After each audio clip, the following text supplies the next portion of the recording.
안녕하세요. 인지심리학자 경기대학교 이국희 교수입니다. 오늘은 탐색반사라는 것에 대해서 얘기를 좀 해볼게요. 여러분, 밖에서 뭐 거실에 있었을 수도 있고, 부엌에서 뭔가를 하고 있었을 수도 있어요. 때로는 뭐 밖에 잠깐 집 앞에서 잠깐 뭐 하고 있다가 이렇게 됐을 수도 있죠. 아무튼 뭐 밖에 있었던 거실에 있었던 부엌에 있었던 뭘 이렇게 하다가 갑자기 내 방에서 뭔가를 해야 되겠다 할 일이 딱 떠올랐어. 내 방에서 뭔가 맞다, 나 지금 이거 해야 했어야 됐지 하는 것이 갑자기 뜩 떠오른 거야. 그래가지고 분명히 이제 이거 해야지 해서 내 방으로 이제 갔어. 막 밖에 있다가 들어왔을 수도 있고 부엌이나 거실에 있다가 막 내 방으로 이제 온 거야. 응? 그리고 내 방에 하여튼 들어서기 전까지도 그 해야 될 거가 명확하게 기억하고 있었어요. 딱 기억하고 있었어. 근데 내 방에 이제 딱 들어서 가지고 일단 불이 꺼져 있죠. 보통 불이 꺼져 있어. 껌껌해. 응? 그 불이 탁 켜는 순간 갑자기 환해지면서 갑자기 불이 딱 켜지는 순간 근데 불은 켜졌는데 내 머릿속에 스위치는 꺼져. 그런 일들 있잖아요. 분명히 뭐 하려고 내 방에 딱 들어와서 불을 딱 켰는데 불은 켜졌는데 내 머릿속은 뭔가 꺼지는 소리가 들리는 것 같아. 어? 막 이러면서 멍해지죠. 갑자기. 멍해지면서 내가 뭘 하려고 내 방에 왔지? 내가 내가 뭐 하려고 지금 여기 왜 있더라 내가? 이런 적 있지 않아요? 응? 이런 말 한 적 있지 않아요? 응? 저도 있어요. 이런 현상이 어떻게 보면 탐색 반사라는 것 때문에 사실 나타나는 거거든요. 탐색 반사. 영어로는 investigatory response 이렇게도 얘기하고 또는 exploratory behavior 또는 exploratory response 또는 reflex가 반사니까 이렇게도 얘기하는데 일단 다 같은 말이에요. 탐색 반사. 이 탐색 반사 때문에 나타나는 일입니다. 이거를 정의를 내려보자면 뭐냐? 우리 뇌의 어떻게 보면은 이제 일종의 기능이라고 볼 수 있고 능력이라고 볼 수 있는데 우리 뇌는요 새로운 환경이라는 것이 확실해지는 상황에서 즉 나에게 익숙하지 않은 상황 익숙하지 않다는 게 갑자기 확 드러나는 그런 상황에 처해지면은 이 새로운 환경을 파악하기 위해서 내 주의력을 막 전환하면서 이렇게 두리번거리게 만들어요. 그리고 이렇게 두리번거리게 만드는 순간 다른 다르게 다른 할 일이 잘 생각이 안 납니다. 좀 어려운 말로 하면 다른 정보 처리는 일시적으로 중단이 돼요. 자, 다시 새로운 환경에 들어갔다고 갑자기 판단이 되면 우리 뇌가 여기 못 보던 데인데 또는 새로운 환경인데 아니 또 갑작스럽게 장면이 딱 전환됐는데 그 우리 뇌는요 갑자기 멍해지면서 뭔가를 찾아요. 탐색을 해요. 그러면서 여기가 사실은 익숙한 곳인지 아닌지에 대한 다시 판단이 내려질 때까지는 다른 정보 처리를 일시적으로 중단을 시켜버려요. 탐색 반사가 일어나면 그러니까 그 전에 뭔가 하려고 했던 일이 기억이 안 나죠, 그래, 당연히. 정보 처리가 중단되니까. 그래서 내 방에 뭔가를 분명히 하려고 하는데 불을 탁 켜는 순간 우리 뇌가 일시적으로 새로운 환경이네 일단은 탐색해 이 명령을 내린 거예요. 그러니까 뭔가 하려고 생각했던 일이 갑자기 머릿속에 하얘지면서 기억이 안 나죠. 그게 탐색 반사 때문이야.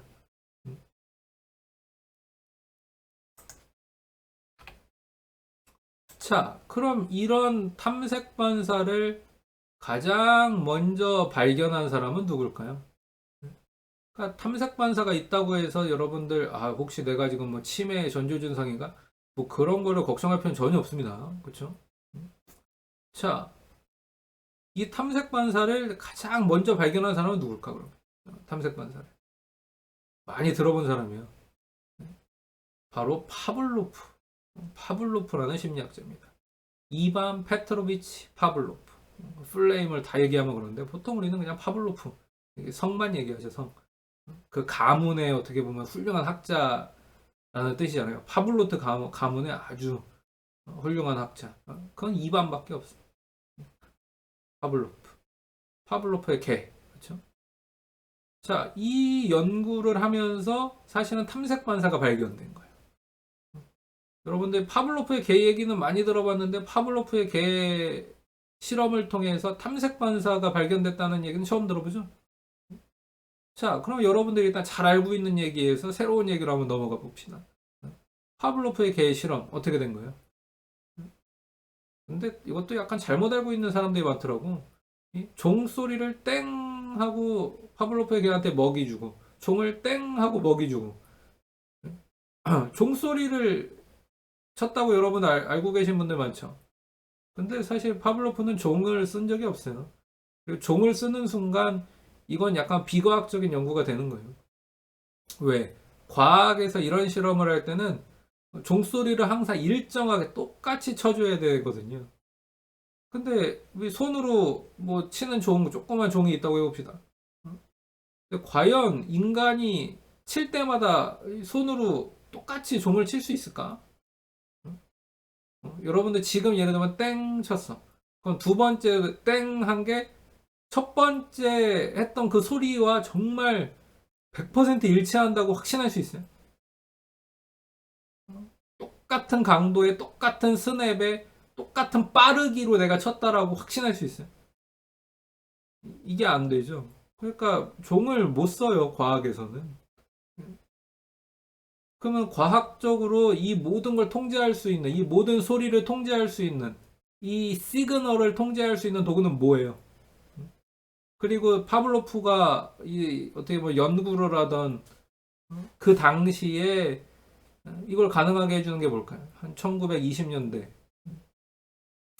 있었던 도구들 중에 그게 지금 그림에 있는 요 도구예요. 메트로놈. 음악 여러분들 중고등학교 때 음악실 가서 본 적 있잖아요. 똑딱 똑딱 이 박자 맞추는 거, 빠르게 맞추는 거 있잖아요. 네? 요즘 TV에서도 음악 프로그램들 많은데 음악 프로그램들에서 아주 유명한 사람들 연습할 때도 이 메트로놈 놓고 연습하는 사람도 있더라고요. 막 기타 치면서 이 메트로놈 속도에 정확하게 맞춰서 이제 이렇게 치려고. 그거예요. 이거 놓고 했어요. 메트로놈. 이거는 항상 똑같은 소리라고 보장할 수 있잖아요. 항상 똑같은 빠르기라고 보장할 수 있잖아요. 그러니까 이렇게 한 거예요. 똑딱 똑딱 먹이 주고 똑딱 똑딱 먹이 주고. 자, 근데 원래 개가 똑딱 똑딱 소리를 들었을 때 침을 흘리는 거예요, 안 흘리는 거예요? 원래 개가 똑딱똑딱 소리를 듣고 침을 흘리면 그거는 약간 이상한 개지, 그치? 예. 그러니까 원래는 똑딱똑딱 소리에는 아무 느낌이 없는 거예요. 아무런 느낌이 없어요. 근데 똑딱똑딱 먹이 주고 침 흘리고. 그러니까 그거는 똑딱똑딱 때문에 침 흘린 게 아니라 먹이 때문에 침 흘린 거지. 그치? 먹이를 주어서 침을 흘린 거예요. 똑딱똑딱 먹이 주고 침 흘리고. 똑딱똑딱 먹이 주고 침 흘리고. 이렇게 한 거죠. 근데 이렇게 한 수백 번을 했더니 어떤 일이 벌어지느냐.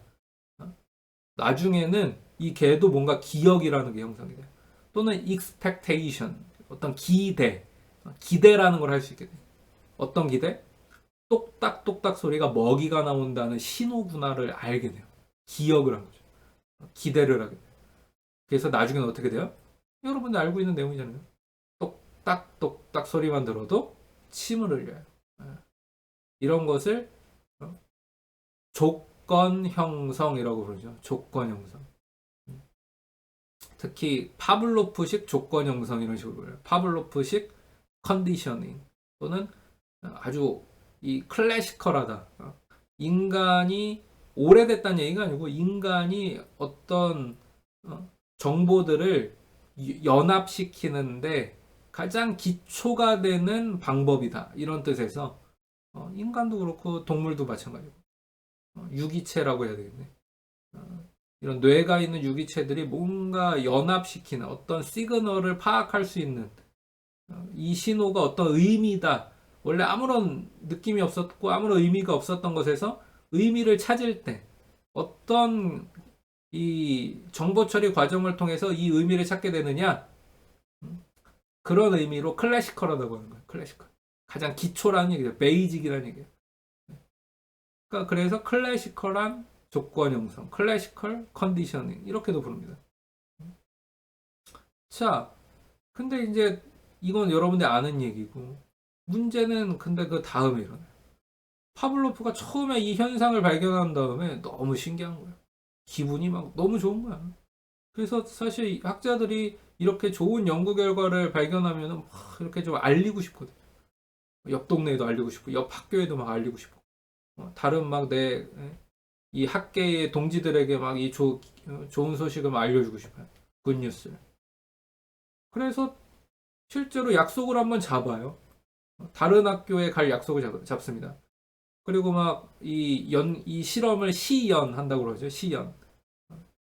다시 한번 재연하기 위해서 파블로프의 개도 차에 이렇게 태우고 메트로놈도 차에 싣고 여러 가지 뭐 필요한 장비들도 다 차에 실어가지고 막 이렇게 바리바리 싸들고 딴 동네로 갔어요. 그러니까. 그 딴 동네로 가가지고 이제 실험을 다시 세팅을 했죠. 파블로프의 개도 탁 올려놓고 실험실이 책상에. 근데 그러고 나서 이제 사람들이 이제 모입니다. 막 기대했죠. 야, 파블로프가 재밌는 거 보여준대? 막 이러면서 막 온 거예요. 그래서 막 기대에 부푼 마음으로 막 이제 눈 초롱초롱하게 뜨고 뭐 하나 이렇게 이제 봤어.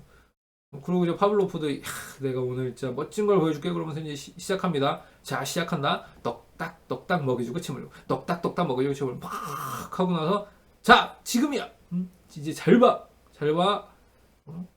얘가 어떻게 하는지 봐라. 이제 나 먹이 안 준다. 이렇게 하고서 똑딱똑딱 하는데 침을 흘렸을까요? 안 흘렸을까요? 안 흘리는 거야 얘가. 침을 안 흘려.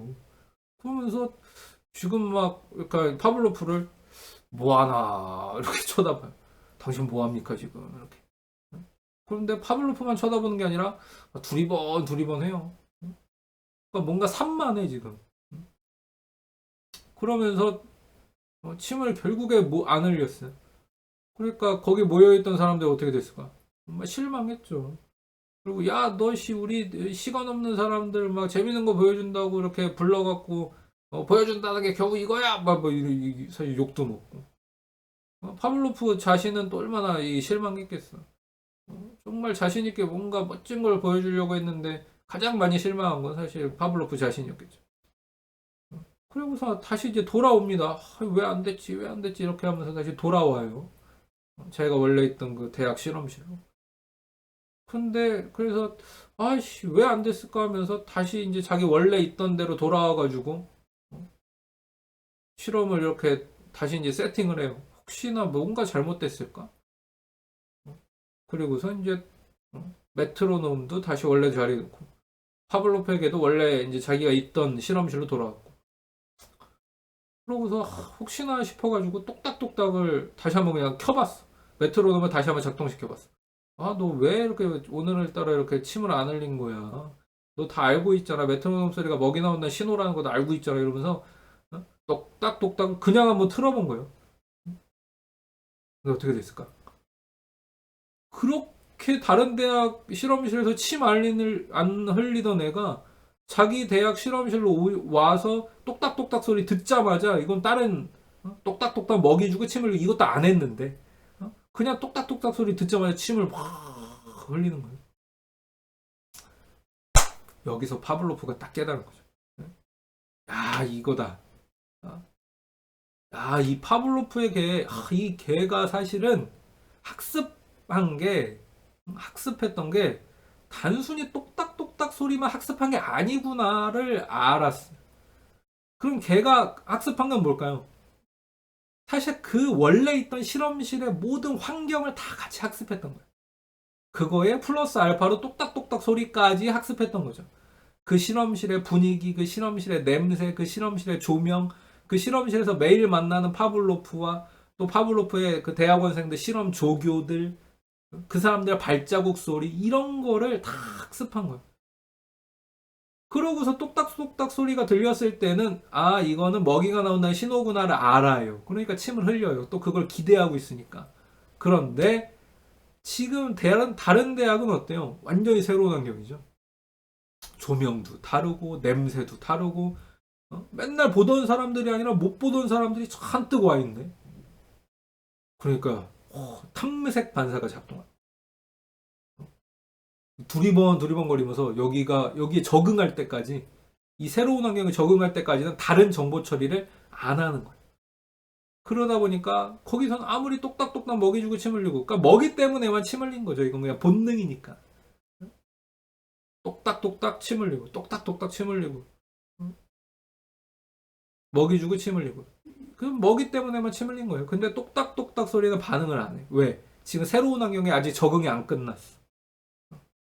새로운 환경에 있는 모든 것들이 아직 새로워요. 그러니까 다른 정보 처리를 중단하는 거예요. 이게 탐색반사의 발견이었어요. 파블로프에게 실험의 뒷얘기죠, 어떻게 보면. 거기서 발견한 게 탐색반사였어요. 자, 이제 아셨죠? 탐색반사에 대해서. 그런데요. 그런데, 이제 한번 이런 가정을 한번 해봅시다. 여러분 인생에 정말 중요한 순간들이 있을 거잖아요. 중요한 뭐 필기 시험이나 중요한 실기 시험을 보러 갔다거나 중요한 입사 면접을 보러 갔다거나 뭐 중요한 실무 PT 면접을 보러 갔을 수도 있고 인적성 검사를 보러 갔을 수도 있고 근데 그렇게 아무튼 갔는데 그 인생의 중요한 순간에 탐색 반사가 벌어져 가지고 머리가 하얗게 된다면 어떻게 될까? 중요한 필기 시험 보러 딱 시험장에 들어가서 앉았는데 머리가 하얘져. 공부했던 게 아무것도 기억이 안 나. 여러분들 혹시 뭐 가장 최근에는 수능 시험 같은 거 볼 때 그러지 않았어요? 다른 학교잖아. 아무튼 여러분 학교에서는 안 봤을 거 아니야. 중요한 나중에는 그럴 수도 있는 거니까 입사 면접 같은 거 볼 때 머리가 하얗게 돼. 인적성 검사 보내 머리가 막 하얗게 돼. 중요하잖아. 막 실기 시험 봐야 되고 막 실무 PT 면접 또는 막 토론 면접 이런 것도 있거든. 머리가 하얗게 돼. 공부한 게 하나도 생각이 안 나. 이렇게 하면 어떻게 될까? 뭐, 뭐, 뭐 어떡하겠어. 아쉽지만 망한 거지 뭐. 네? 망, 망한 거야. 그래서 이제부터 중요한데 탐색 반사를 막아야 돼요, 여러분. 인생의 중요한 순간에선 탐색 반사가 일어나는 걸 막아야 돼. 그러니까 사실 교수님들도 그런 분도 있거든. 이 코비드 19 때문에 이 코로나19 때문에 교수님들도 안 하던 영상 수업을 하게 됐는데 막 영상 찍어야 되고 카메라 앞에서 막 이렇게 뭐 해야 되고 근데 이게 익숙치 않으니까 카메라 앞에만 딱 쓰면 막 얼어붙어 가지고 말 한마디도 못하는 사람들 있어. 그렇게 막 명강사요, 막 명강의 오프라인 강의에서는 정말 좀 속된 말로 날구기던 사람들이 카메라라는 새로운 맥락에서 니까 머리가 하얘진 거야. 탐색 반사. 그래서 다시 얘기하지만 이 탐색 반사를 중요한 순간에 탐색 반사가 안 일어나도록 하는 게 중요하다니까. 예? 여러분들 인생에 굉장히 중요한 순간들이 앞으로 많이 있을 텐데 그때 탐색 반사를 막는 게 되게 중요해요. 그리고 이 탐색 반사를 막는 데 그러면 중요한 게 뭘까요? 그쵸? 평상시에 내가 어떤 맥락에서 공부하느냐. 학습 맥락이죠. 내가 평상시에 어떤 맥락에서 시험을 준비했느냐. 평상시에 어떤 맥락에서 면접을 준비했느냐. 평상시에 어떤 맥락에서 실무 PT 면접 또는 토론 면접, 인적성 검사를 준비했느냐. 이게 중요한 거예요. 평상시에 어떤 학습 맥락에서 내가 자격증 시험을 공부했느냐. 이게 중요한 거라니까. 여러분, 탐색반사라는 게 중요한 순간에 발생하지 않도록 여러분들이 학습 맥락을 잘 관리하셔야 됩니다. 네. 오늘은 이 정도로 마치도록 할게요. 네. 인지심리학자 이국희였습니다. 감사합니다.